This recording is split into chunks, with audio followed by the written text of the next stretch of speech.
Okoliczne wzgórza ożywiają zakwitające drzewa i głogi.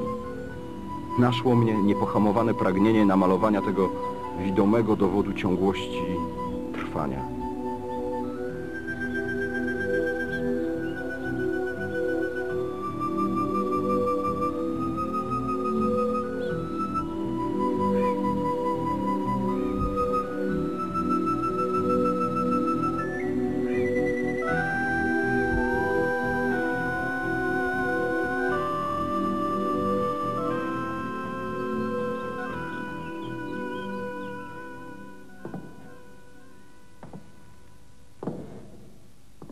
We are now in the village of Moulin de Bruy, in the Moulin de Bruy, and this moulin is almost 300 years old, and we've been here now for 25 years.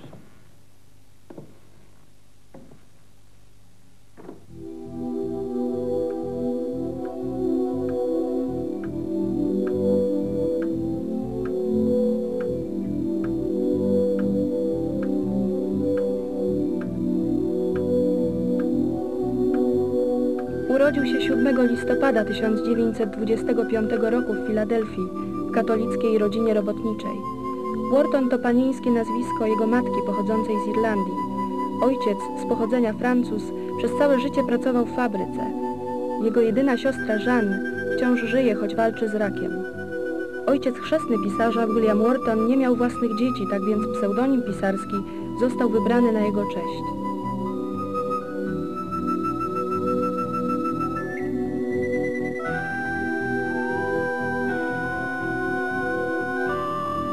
Wiem, że próżny ze mnie sukinsyn, ale rzadko przyglądam się sobie z bliska. Jedynie wtedy, gdy maluję swój autoportret. Przypomina mi to sprawdzanie zegarka. Patrzę, ile mi jeszcze zostało czasu. Ile mi jeszcze mogło zostać. Well, I am two people. I'm William Wharton, who writes books, and I am Bert Duhem, who paints paintings. And I am not a hippie, and I'm not a beatnik. I am just me. I don't enjoy uncomfortable clothing. I want to be comfortable. It is not that I'm trying to look like a hippie or anything else. This is the way I am. I feel like a beatnik in the sense of the word beatnik. Beatnik, not beaten. Fighting against the society. That's a beatnik. I'm a beatnik.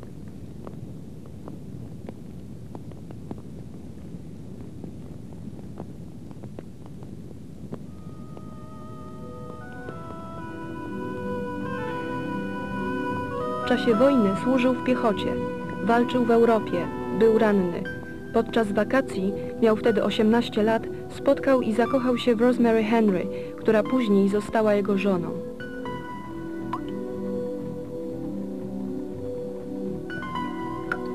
Od 46 lat są małżeństwem. Studia ukończył w 1949 roku ze specjalizacją z malarstwa i psychologii. W 1960 razem z żoną i trójką dzieci przeprowadził się do Europy, by uwolnić je spod przemożnego wpływu telewizji.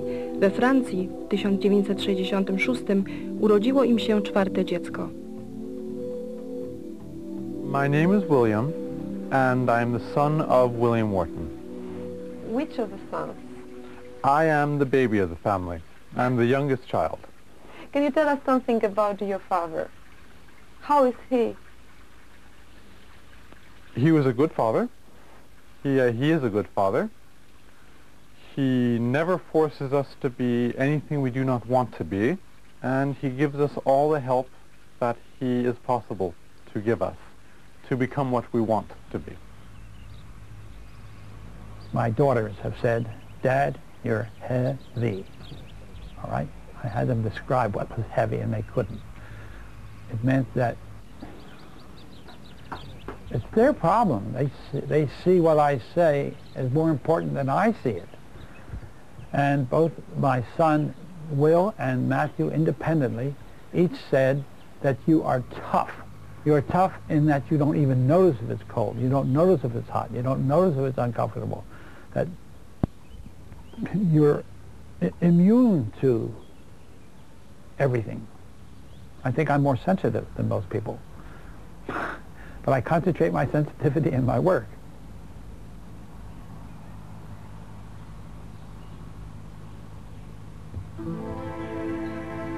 Zamieszkali w centrum Paryża.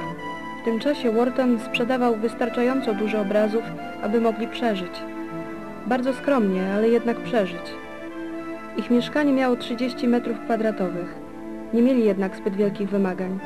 Znali cenę bycia artystą.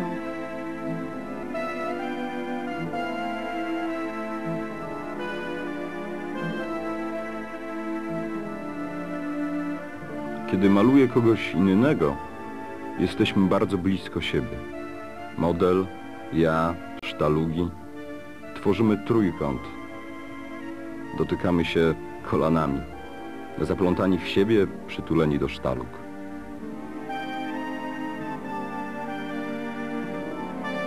Painting is the language.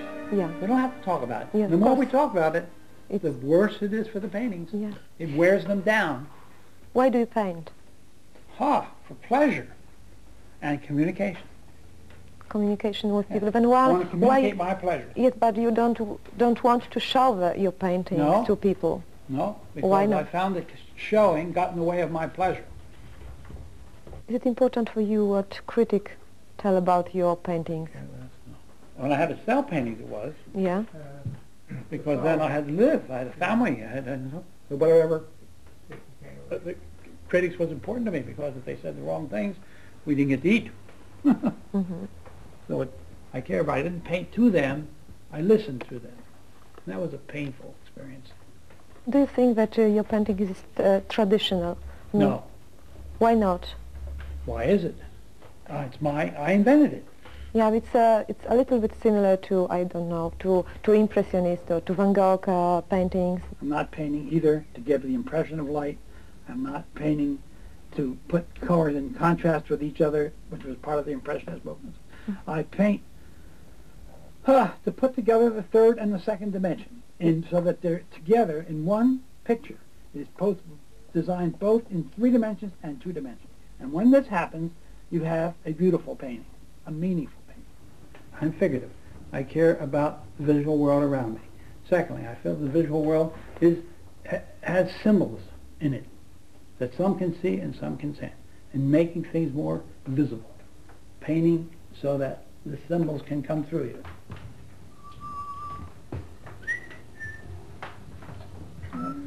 Vinny.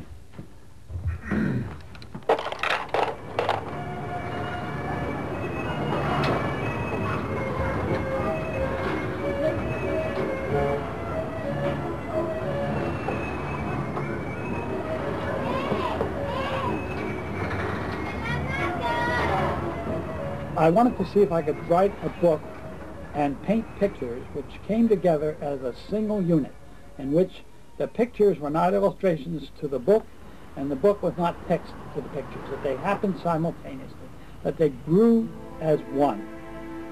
So I went out in the streets where things happened to me and started painting, looking around for the story, a person, something. And I came upon this old woman sitting at the base of the statue of Diderot, feeding the pigeons.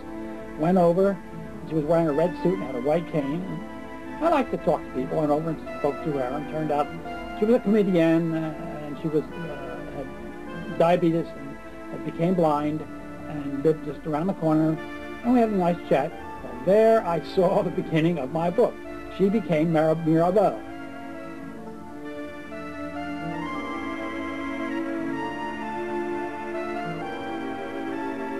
I'm sitting in the place where Mirabelle was sitting when I first met her.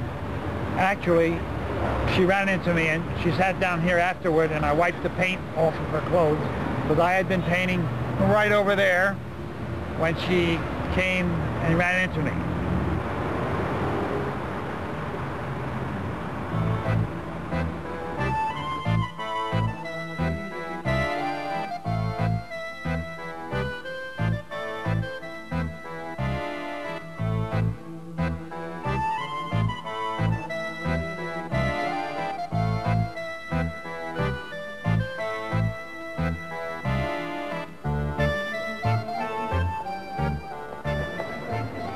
We are standing in the place of the intersection of the Rue Guizard and the Rue de Canet. It is here Mirabelle thought she could see the Place Saint-Sulpice fountain and the church of Saint-Sulpice which is not possible. All right, this is the rue de Ciseaux, and right here, in this house, is where Mirabel lived. Number 5, rue de Ciseaux. Numéro 5, rue de Ciseaux.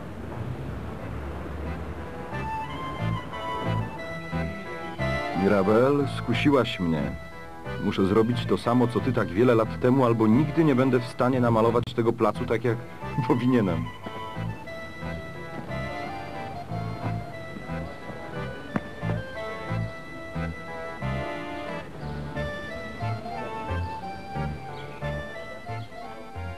It was in this tower here where Mirabel was laid to rest for the last time, with her portrait and her pigeons around her. You can see where the bells sound, and there was a heavy beam of wood which held the bells. And it was here on this piece of wood that Mirabel was placed.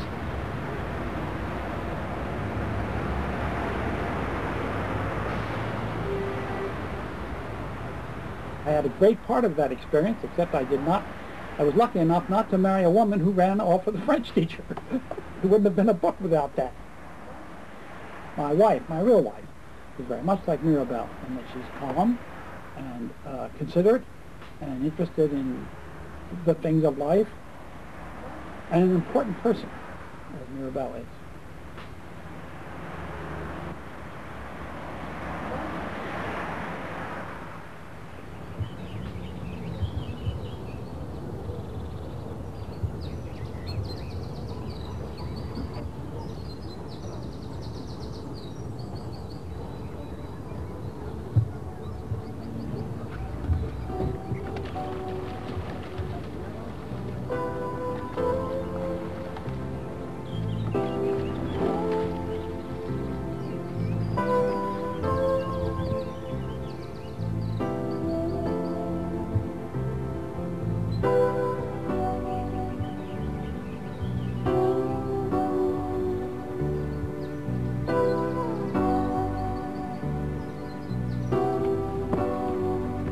Doszedł do wniosku, że jego malarstwo potrzebuje plenerów. Tak więc w szare, mroźne, zimowe dni coraz poważniej zajmował się pisaniem. Nie pisał dla szerszej publiczności. O przeczytanie tych książek prosił tylko przyjaciół, traktując je jak listy o tym, co mu w duszy gra.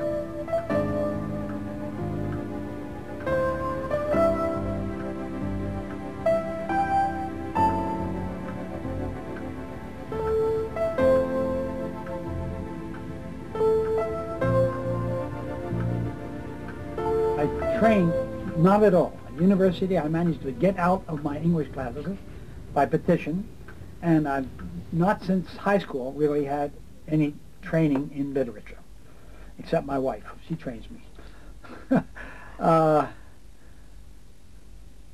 I learned how to compose and how to think in abstract terms as a painter. And it just directly relates to writing, and especially novel level, because I don't paint murals and I don't paint gigantic paintings. I paint a painting which just composes exactly what you can see, a nice, about that size canvas, which is here I can just see my hands. After that, it's invisible, all right? So I paint it, and I do books which are in the same category. They're novels. They take a small slice of life. And when I published the Birdie, and they paid me an enormous sum of money, more than I had made in my whole life as a painter. 25 years in one book. It was unreal, and my wife and I had to decide what to do with it. We knew that this was more than enough. We had enough already. And here was going to come this superfluous money into our lives, and it could destroy our lives, and we liked our lives. First of all, we decided I would never sell another painting. That was decision one.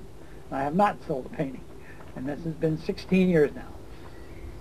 In addition, we decided not to change our way of life. And what we did then was to spend the money helping our children go to school, and also we bought an old hotel bar restaurant in a place called the Wharton, which is in the Burgundy in France. And I have 110 paintings on the walls and another 800 paintings stored.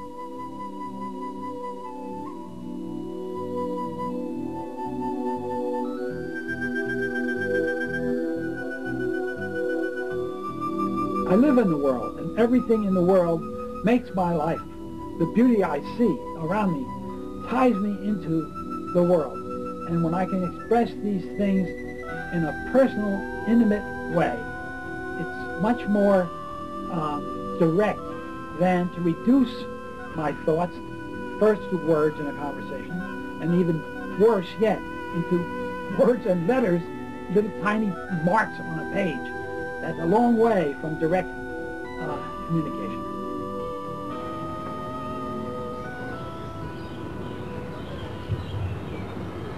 I became more complicated, more sophisticated, and I went to working on the video camera and telling this tale, which is in my head, right off on the camera. The last 3 books I did straight from the videotape. Well, I think language is basically oral. It starts out with storytelling, and it's words. And both in terms of the video image and the audio image, I'm getting something that gives me information that I really need in terms of tone and in terms of sequencing. And if I just write it out in those little tiny squiggles we call letters and words, it's so artificial. I have dreamed and worked toward this chance to go and be the mate to the first super fox on Earth. So Frankie and Vivian together went to I write in the first person present because I feel that writing in the third person past is a remnant of the theater, where they had the presidium to separate the audience from the actors. That's the last thing I want, is to separate the audience, the reader, from the actor, me. And that's what it's all about, is becoming close, coming together. I always identify with the people I write about, but at different phases of myself. When I'm writing about myself when I'm 8 years old, as in Birdie, as in Pride, that's a different identity, and I can remember it as clear as if it were yesterday. When I'm Jacques, relating to Mirabelle, and Mirabelle when I'm 71 and a woman, I relate to those people. I become those people because that's what I want my readers to have happen to them. I know the full story of Tidings because he always tells the stories to us. During the time that he is writing them. But because they change 3, 4 or more times during the time he writes it, well, I'm sure I know Bill, but I don't know which Bill I know. Some things are me at that age, some things are reversed, and some things, because they were necessary, are made up. Yes, I identify with him, but he is not completely me.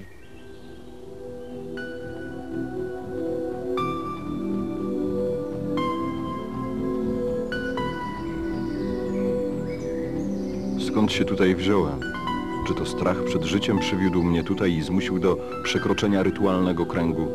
Gdzie straciłem kontakt z rzeczywistością, którą postrzegają wszyscy normalni ludzie i wstąpiłem w krainę fantazji? Co mogę zrobić, żeby spory nie zakłócały świąt? Czy nauczyć się w końcu tolerancji i okazać wspaniałomyślność, choć ludzie ranią mnie na każdym kroku? Oceniam obecną sytuację, w której znalazłem się przygnieciony wielkim zielonym drzewem. Staram się nie rozpłakać.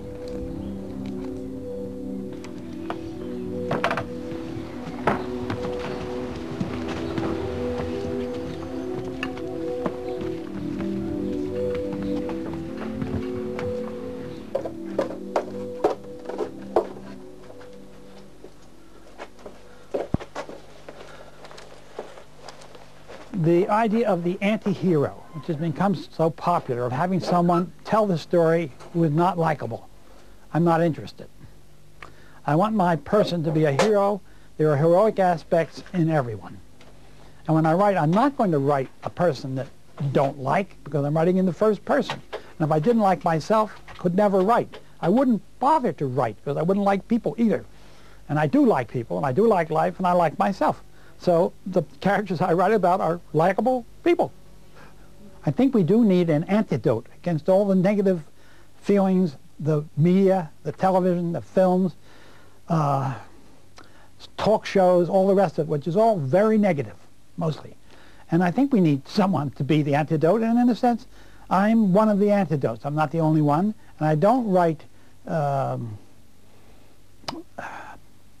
sentimental trash, and I don't go Pandora. I write truly from my heart and what I feel and my desires and my convictions, and if someone feels that's too good, then I'm really sorry for them that they feel this way, because their life must be awful. There's many religious themes in my books, and one of them is in the book Tidings. In the Bible, the angels come and say to the shepherds, we bring to you tidings of great joy. And there is a Christmas carol in English which goes like this. On the first day of Christmas, my true love said to me, a partridge in a pear tree. On the second day of Christmas, my true love gave to me 2 turtle doves and a partridge in a pear tree. On the third day of Christmas, my true love gave to me 3 French hens, 2 turtle doves, and a partridge in a pear tree. On the 4th day of Christmas, my true love gave to me 4 swimming birds, 3 French hens, 2 turtle doves, and a partridge in a pear tree.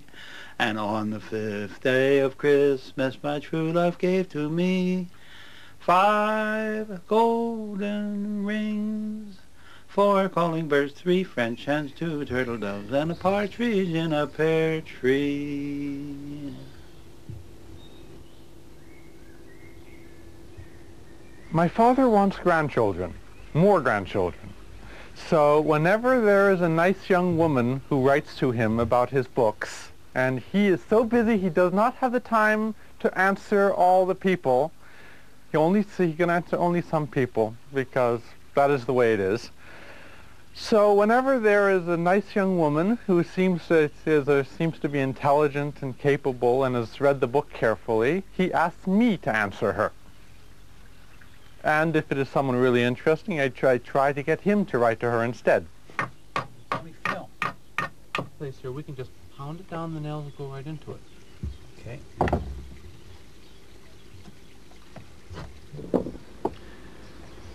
Now you hold it.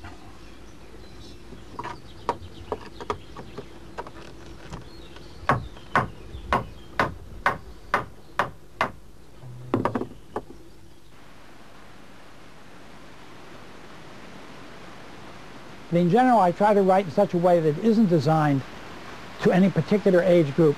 And I'm surprised. You must have exceptional young people in Poland, because it's my writing is very complex and simple looking if you don't really look at it. The words, I take the easiest simple words and I write them in the shortest phrases without going into Hemingwayese or anything.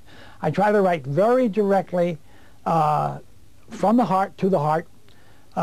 And for some people this is naive, because that's what the definition of naive almost is someone who believes that you can speak from the heart and someone can listen from the heart. Well, it makes me very happy to think that there might be young people, the ones I'd like to believe the books and listen, be changed by them, read and listen to my books.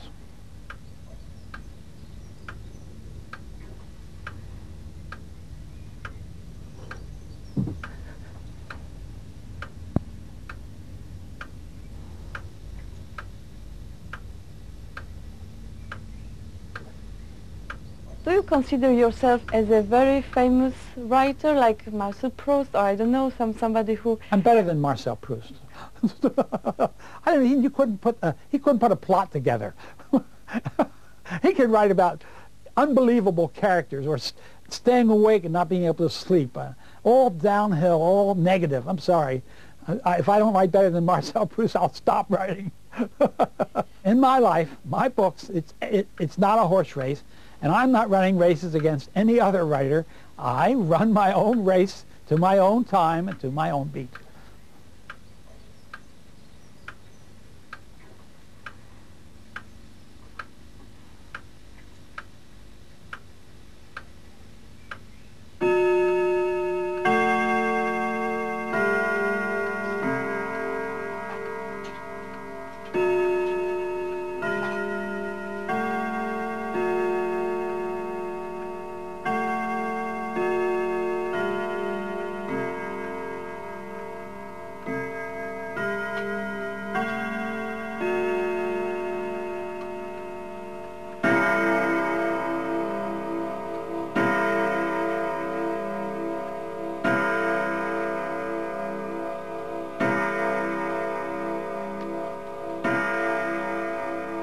I don't have great confidence in critics.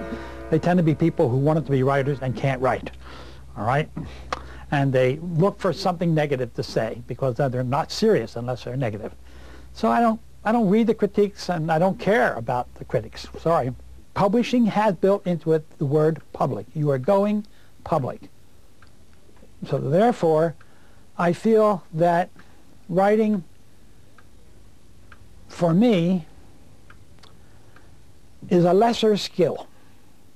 I enjoy it very much, but I feel that painting, and now I'm getting older, and I have less energy, and I have to decide my balance of time. I'm definitely finding that the painting is losing. It's so demanding, so hard to do, that as much as I know it's so important, I love to do it, it kills me. I come home, I can barely walk home, just dead tired. Oh, this is never the case with writing. Writing is easy.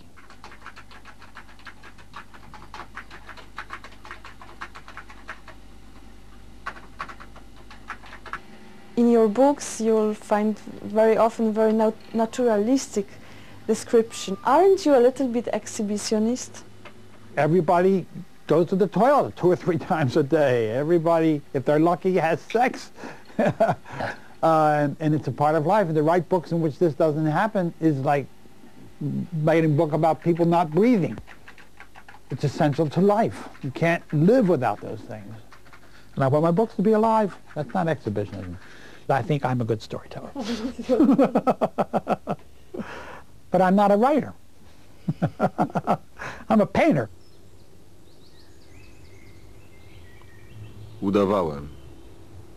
Udawałem, że jestem ptakiem. Teraz udaję, że jestem sobą. To też nie jest cała prawda. Nie wiem, kim naprawdę jestem.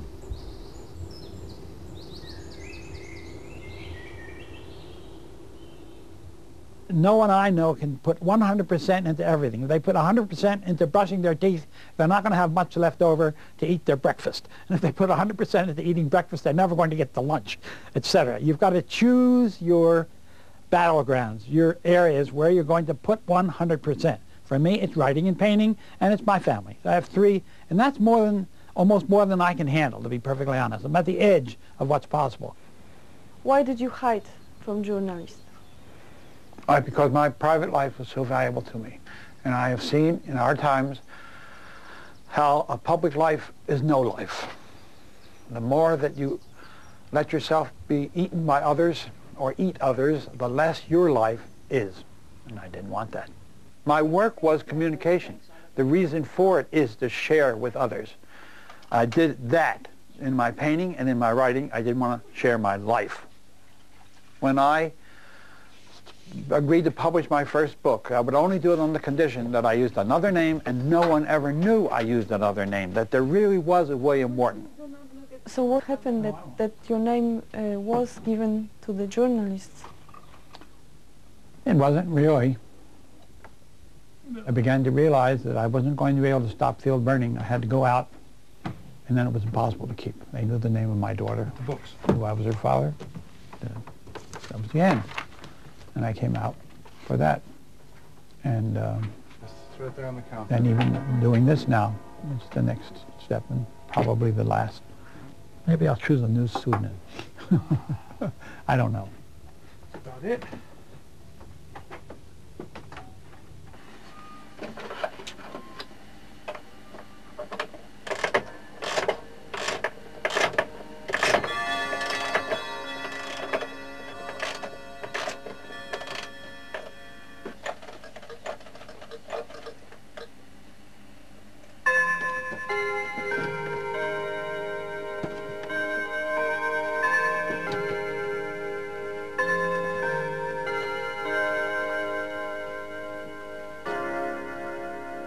Gdzieś tam daleko jest ocean.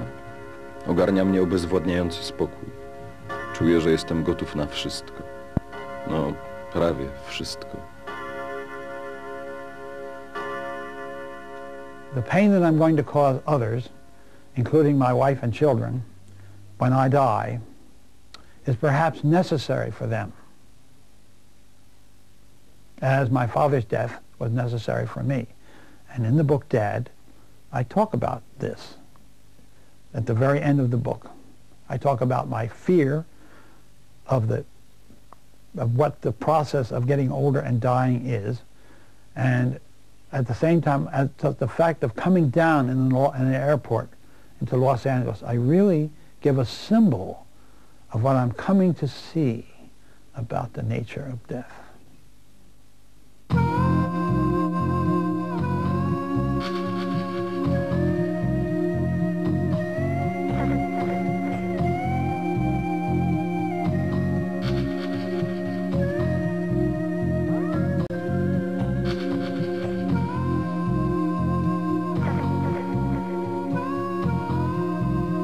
Prawda.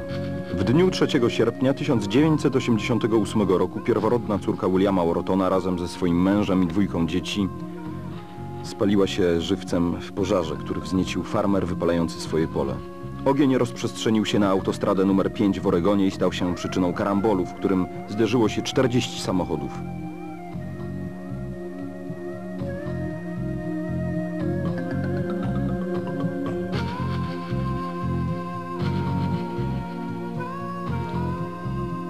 Love is togetherness. And to separate them even as ashes is wrong. So they burned them all together.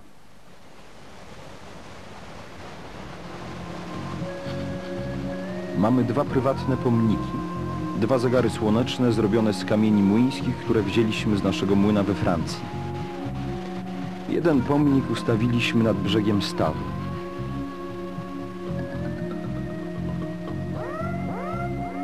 W środku kamienia złożyliśmy prochy naszych zmarłych.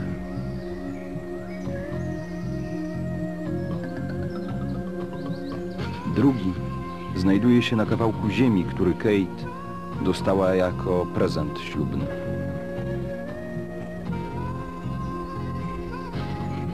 I've grieved, I've been angry, I fought, and now I accept. This is the last thing I'll do in terms of trying to make sense, from my point of view, of my daughter and her husband and their 2 little girls' life and death. Now I'm more fatalistic. And it was supposed to happen. Do I have a particular religion with which I identify? No. I was born up with one religion. I rejected it very early. And then I went through a search. When I was in the military in the United States, I would go from church to church, from the Methodists to the Episcopalians to the Mormons, the Steiner School, looking for someone who had something that made sense to me as a way of life.